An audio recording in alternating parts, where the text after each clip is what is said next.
বিজেপির এসপি অফিসের ঘেরাও কর্মসূচি। উত্তর 24 পরগনার বসিরহাট মহকুমার বসিরহাটে ভারতীয় জনতা পার্টির পক্ষ থেকে এসকে অফিসের ঘেরাও কর্মসূচি। রীতিমতো সমর্থকদের এসপি অফিসের দিকে এগিয়ে আসে। পুলিশের কাঁদানে গ্যাস মারে, কিছু সমর্থক ইটপাটকেল থেকে শুরু করে ছুঁড়ে মারে। রীতিমতো এসপি অফিসের সামনে ধুমধুমার পরিবেশ তৈরি হয়। রাজ্য সভাপতি সুকান্ত মজুমদার তিনি রোডের উপরে বসে বিক্ষোভ করে তৃণমূলের একাধিক প্রতিবাদে। দাদার মাথা বেঁটে গেছে, ভেতরে আছে তারাও।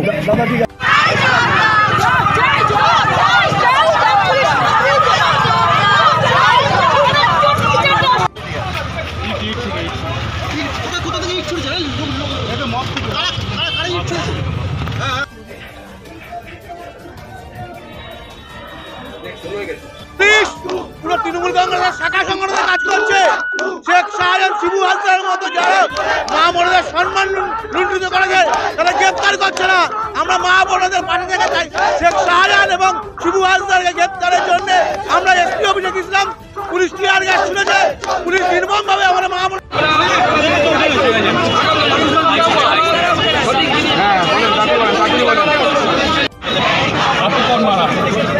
এই ক্ষমতাটা দলদাস পুলিশ বের হয়। মাসে মাসে এদের মাইনে তো শেখ শাহজাহান দেয়। শেখ শাহজাহান যেখানে বলবে সেখানে যাবে। আজকে শেখ শাহজাহান নির্দেশ দিয়েছে যে কিছু করা যাবে না, বিজেপিকে ঢুকতে দেওয়া যাবে না, কোনোভাবে ডেপুটেশন দেওয়া যাবে না। আমরা 4 জন লোক যাবো, 4 জন গেলে তো 144 ধারা ভঙ্গ হয় না। কিন্তু পুলিশ বেআইনিভাবে আমাদের কর্মী সমর্থককে আহত করেছে, মহিলারা আহত হয়েছে, মহিলারা অজ্ঞান হয়ে গেছে এবং আমাদের লোকেদেরকে গ্রেপ্তার করেছে এত কিছুর পর। 144 ধারা পশ্চিমবঙ্গের সিআরপিসিতে, পশ্চিমবঙ্গের আলাদা সিআরপিসি হচ্ছে এখন, তাতে লেখা আছে অনলি ফর বিজেপি।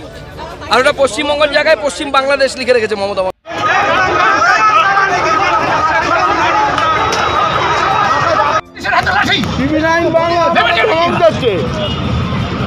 প্রত্যেকটা ক্যামেরায় ফুটে যায়।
আন্দোলনকে গণতান্ত্রিক উপায়ে এই পুলিশ বন্ধ করে দিতে চায়, এই দলদাস পুলিশ।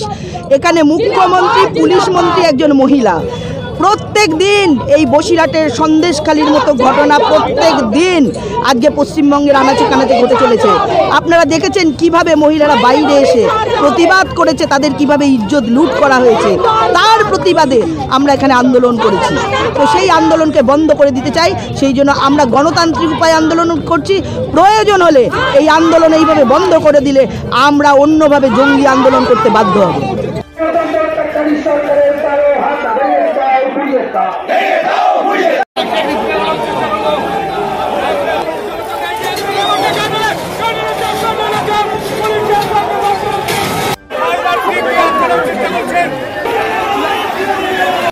আমাদের সামনে অবসর রয়েছে, তাদের তারা আপনারা